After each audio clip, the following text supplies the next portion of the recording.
They weren't metaphorically lost. They were actually lost. When the kingdom's beloved navigation system crashes, even the palace baker can't find the kitchen. What begins as confusion becomes a reckoning with how deeply they have outsourced their ability to think, remember, and move through the world.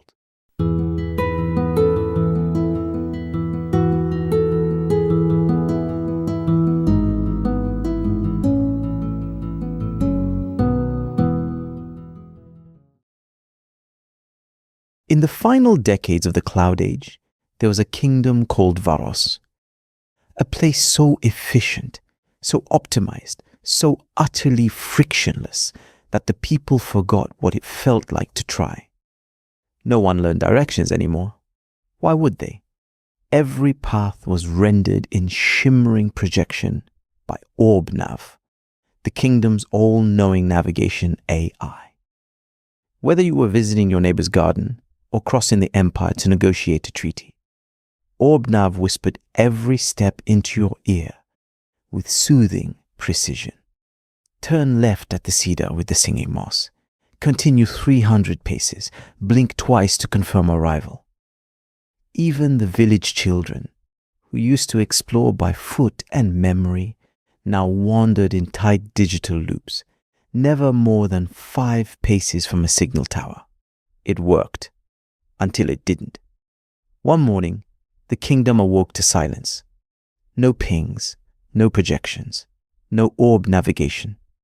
At first, they thought it was a power hiccup. But then, the merchants from the eastern cities failed to arrive. Then, the court baker walked into the armory instead of the kitchen. Then, the Duke of Elmore vanished for 3 days, reappearing outside a barn and demanding to know why it wasn't the opera house. The council convened, well, most of them.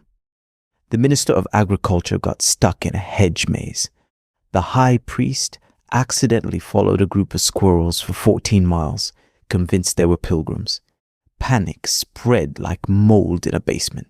"We are lost," declared Lady Varenth, voice breaking. Not metaphorically, actually lost. The king, Aldrin III, known more for his posture than his policies, stood from his reclined conference couch and cleared his throat. How did people get around before OrbNav? Silence. A nervous cough. Finally, the royal archivist raised a tentative hand. "There's a method. It's called a map." Gasps echoed across the marble chamber. "You mean drawings?" Someone whispered, scandalized. The archivist nodded grimly. "Flat ones." There were problems, of course. The noble class had soft hands. No one could unfold a parchment without tearing it. Several tried to zoom in by pinching the paper. One baron tried to reboot his compass by shaking it furiously and shouting, "Update." Still, the king insisted on an experiment. They would try to find the old lighthouse at Cape Morland, using nothing but ink, memory, and a general sense of the sun's position. It took 6 days. They went in circles twice. A minor skirmish broke out over whether north was a feeling or a fact. But they made it.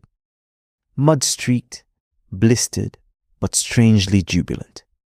For the first time in years, they had arrived somewhere by effort alone. When they returned, Aldrin issued a decree. Henceforth, no citizen shall rely solely on machines to find their way. All youth shall be taught to read terrain, follow stars, and draw maps from memory. For comfort without orientation is a kind of sleep, and we have been asleep long enough. The kingdom changed, not all at once, but steadily. Caravans began hiring navigators again. Children played hide and seek without beacons. And sometimes, when the moon was right, you could hear elders walking barefoot through the fields, whispering old roads back into being. As for Aldrin, he ruled more quietly after that. Less concerned with speed, more interested in direction.